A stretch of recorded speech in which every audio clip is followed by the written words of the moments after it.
Bonjour, bonjour. Je suis le Kpakpato des droits de l'homme. Et sur les réseaux sociaux, je suis Zara. Après le 8, j'ai voulu aujourd'hui me démarquer un peu de la fête pour parler. Parce que au cours de la fête, quand on est en joie, le plus souvent, on n'entend pas. Donc aujourd'hui, après la fête, je suis là pour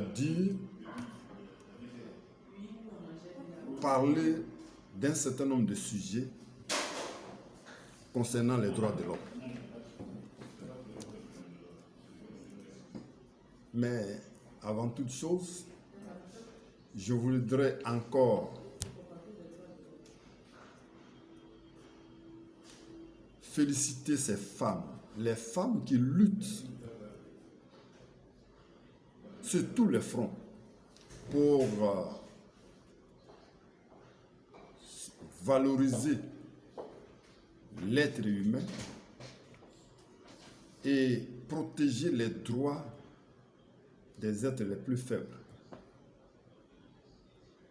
Parce que l'être le plus faible,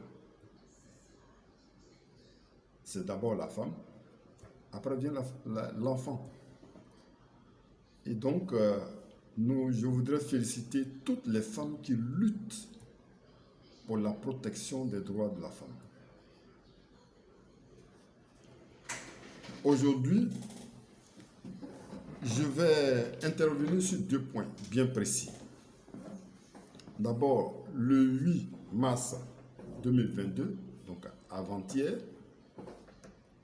et puis le deuxième point qui est la création des PME en Côte d'Ivoire par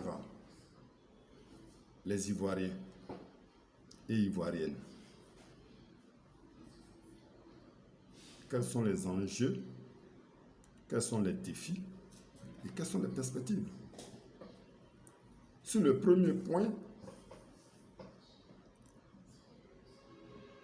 notamment le 8 mars, j'ai malheureusement constaté que chez nous, 8 mars, c'est une fête, c'est un autre 1er janvier.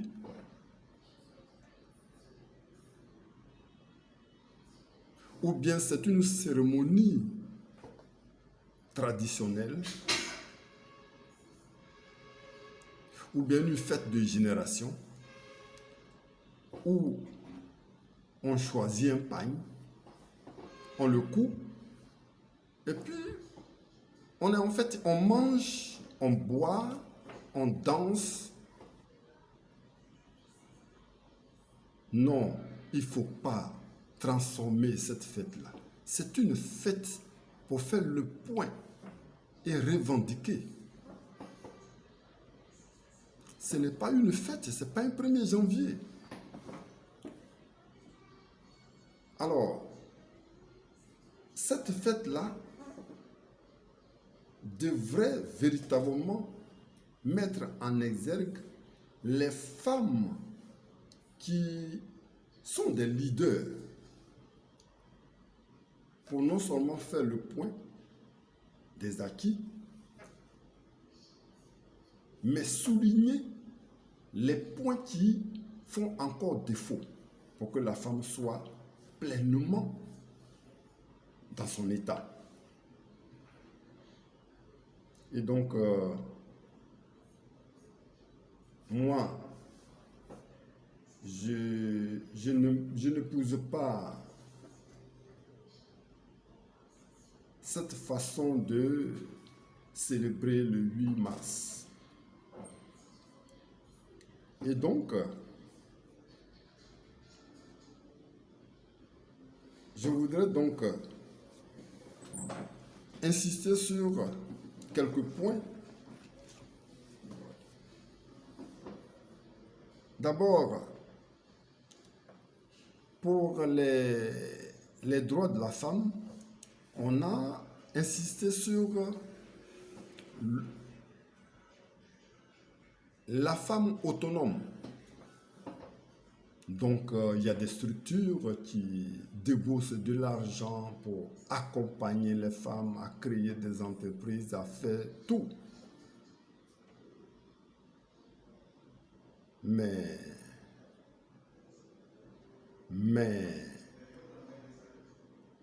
le processus de financement pose un problème. Aujourd'hui, on parle de la vie chère. Et on a entendu le Premier ministre intervenir. On a aussi dit que les prix des denrées de première nécessité vont être bloqués, mais ce n'est pas ça la solution. On a dit aussi on va financer, mais ce n'est pas ça la solution. Moi, je propose deux solutions pour que la vie devienne moins chère. Il y a trop de taxes. Donc, réduire les taxes, tout simplement. C'est une manière d'aider tout le monde. Mais quand on prend de l'argent, on donne à un groupe. Mais qu'est-ce que c'est ce quoi on se pose, c'est ce quoi on se base pour être sûr que les prix de ces denrées qu'on va aller acheter là ne seront pas vendus cher. Rien. Il n'y a rien. Mais si le gouvernement décide de réduire les taxes, tout de suite, tout va se ressentir sur le marché. Ça, c'est le premier élément. Deuxième élément, mais il faut soutenir les ménages. On peut soutenir les ménages. Il y a beaucoup d'argent. Le pays a l'argent. Alors, on donne une ligne budgétaire, on augmente de 50 000 les gens. Ceux qui ont des foyers. Et vous allez voir, les salaires vont augmenter. Donc on met sur l'argent des travailleurs une ligne ou bien un point qui dit c'est pour le soutien à la consommation. Je crois que pour moi, ces deux éléments-là peuvent vous soulager la population. Mais financer des organisations agricoles, mais ça a été toujours fait. C'est pas nouveau. Donc c'est pas ça qui va diminuer, qui va réduire le coût des prix des denrées sur le marché. Ça c'est le premier point. Le deuxième point, on a parlé des femmes qui ne sont pas assez dans la politique.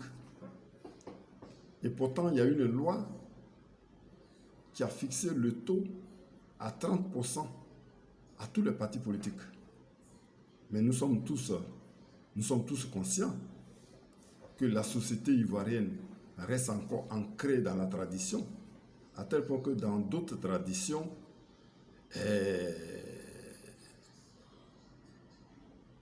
ces peuples-là n'acceptent pas encore cette domination. Donc, c'est une politique stratégique qu'il faut mener. On voit les hommes politiques, ils nous parlent, mais dans la réalité, ils sont tous liés à des sociétés traditionnelles. Alors, je propose pour cela, pour que la femme soit épanouie en politique. Premier point,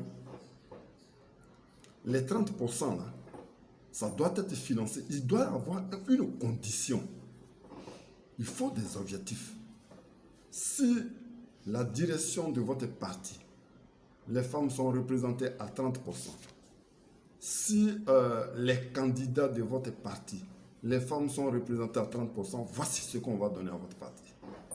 Voici ce que l'État va faire comme effort financier pour le parti qui va au-delà des 30%, de 50%. Voici ce que l'État va faire. Je crois que ça, c'est vraiment bon pour mieux peser, mieux évaluer. Mais aujourd'hui, on finance les partis politiques. L'État finance les partis politiques, mais sans objectif. Pourtant, les ONG ne sont pas financées comme ça. Nous tous, nous jouons un rôle fondamental. Les ONG même ne sont pas, ils sont apolitiques. C'est des gens qui ne cherchent pas à prendre le pouvoir. Mais les ONG ne sont pas financées. Et pour les financer, on pose des conditions. Et pourtant, pour financer les partis politiques, il n'y a pas de conditions. Il faut que cela change. Et après ce point sur les 30%, je voudrais ici donner mon point de vue, mon analyse de la réticence des femmes à prendre le devant de la politique. Des fois, vous pouvez arriver dans un parti politique pour trouver des candidats, des candidates, mais les femmes sont réticentes. Certains ont justifié que ce sont leurs maris qui s'opposent. Oui, ça peut être vrai. Mais ce qui est réel, c'est que la violence empêche les femmes de s'affirmer. Une femme qui va aller sur le terrain, sachant très bien que sur le terrain-là, il aura des grabuges, mais elle ne supporte pas. Tant que la politique en Côte d'Ivoire ne sera pas totalement démocratique, détachée de la violence, on va même payer des gens, des femmes. Il y aura toujours une réticence. Donc la meilleure façon d'aider les femmes à s'épanouir en politique, c'est de prendre les dispositions pour ne plus qu'il y ait de violence dans la politique. Et pour cela, tout tourne au respect des droits de l'homme. Et il faut que les droits de l'homme soient l'épicentre de tout ce que le politique fait en Côte d'Ivoire. Voilà donc le premier point. Et donc je soutiens les femmes qui luttent malgré les difficultés, qui luttent pour que la femme, les droits de la femme soient respectés. Et les hommes qui accompagnent ces femmes. Merci pour tout ce que vous faites. Le deuxième point qui va tirer même un petit point de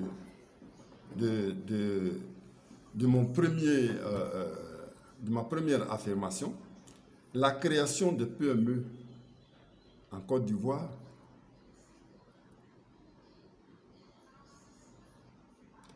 mais je vous assure que je viens de suivre un dossier de création d'une entreprise et j'ai été ahuri, choqué, découragé, démoralisé même. De quoi s'agit-il? Lorsque un étranger vient créer une entreprise en Côte d'Ivoire, ce monsieur s'organise, ces investisseurs-là s'organisent et puis viennent avec leur argent. Quand ils viennent, mettent tout en place et la société commence. Ce n'est pas le cas pour le jeune Ivoirien. Le seul truc qu'il a dans la tête, c'est son projet.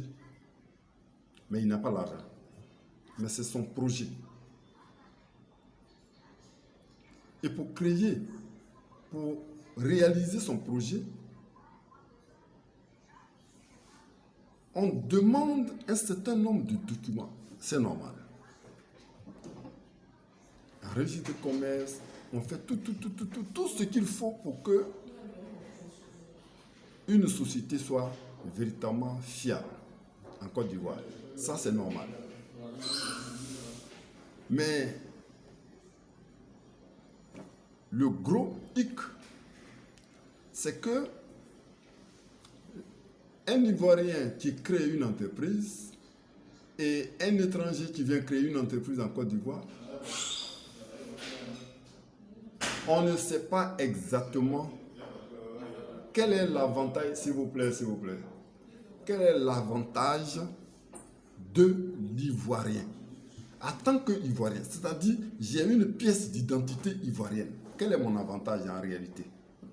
Je veux le savoir. Pour celui qui le sait et qui va écouter cela, il faut qu'il me dise. En tant qu'Ivoirien, j'ai une pièce d'identité. Quel est l'avantage de cette pièce-là? Je gagne quoi? Un Ivoirien veut créer une entreprise. Il finit de remplir tous les dossiers.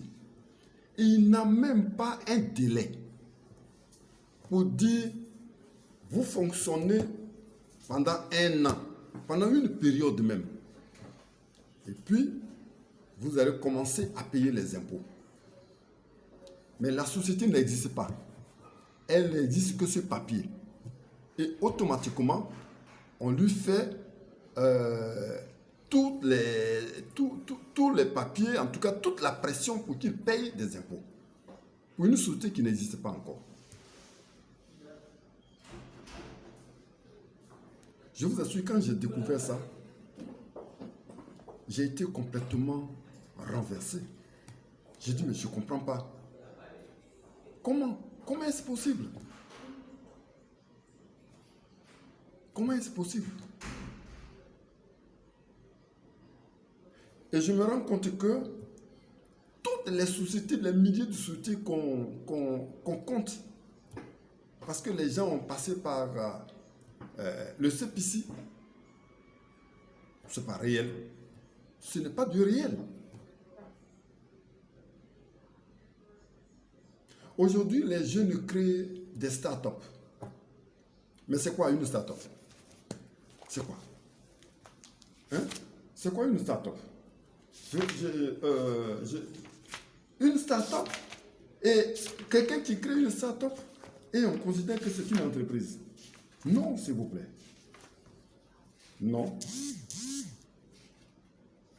Une start-up, la start-up, c'est une structure qui fait un constat sur le terrain et décide d'apporter des solutions. D'accord? Elle décide d'apporter des solutions aux problèmes constatés. Et si ce problème-là, il est résolu, il a trouvé la solution, il transforme cette solution-là, il la transforme pour que ça soit un produit à vendre. Et c'est après que ça devient une société. Mais quelqu'un décide de mettre en place une start-up. On lui dit, fais les papiers. Il fait les papiers. Il finit de faire les papiers. La société n'a même pas encore existé. Est-ce que le produit va être pris va être aimé par la population? La solution que vous proposez, est-ce que ça sera bon? Est-ce que ça sera apprécié? Non, on dit aux jeunes, il faut payer un impôt.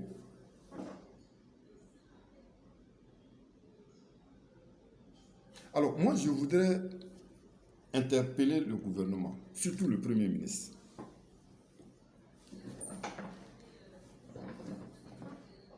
Donner une chance aux Ivoiriens. Il ne suffit pas d'avoir des milliers de sociétés créées à partir de ces piscines. Vous pouvez avoir 25 000 personnes qui passent là-bas, c'est rien du tout. Vous pouvez avoir 25 000 personnes qui passent là-bas. Mais c'est rien du tout.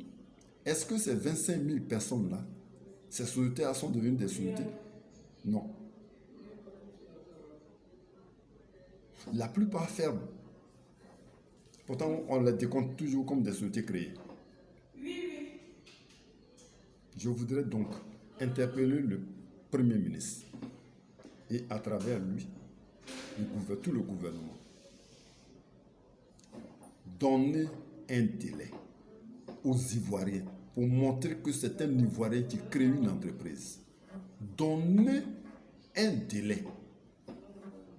Quand le monsieur crée sa société, le jeune crée sa start-up, donnez-lui au moins un délai d'un an. Il va fonctionner pour rendre sa proposition réelle. Sinon, c'est une proposition pour le moment virtuelle. Et vous lui demandez de payer des impôts. C'est pas normal. Et comme mon rôle en tant que défenseur des droits de l'homme, c'est d'interpeller. J'interpelle ce matin le Premier ministre. Je l'interpelle pour que quelque chose soit fait. Vous financez, vous aidez, mais en même temps, vous leur dites que l'argent que vous leur avez donné là, il faut qu'elle trouve de l'argent pour venir payer les impôts. Si elle ne trouve pas, elle ferme. Et votre argent tombe à l'eau. Votre argent tombe à l'eau. Donc, il faut donner de la chance aux Ivoiriens. Il faut montrer que la pièce d'identité ivoirienne là a de la valeur. Il faut donner de la valeur.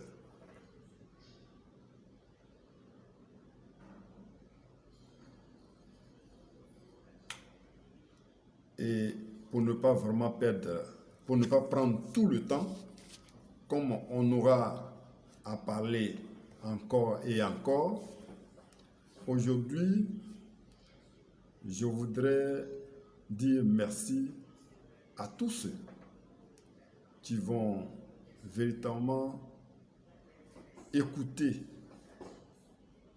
nous écouter, et certainement vont faire aussi d'autres propositions pour que l'Ivoirien se sente mieux et que tous les problèmes qui ont été évoqués au cours de cette intervention trouvent solution.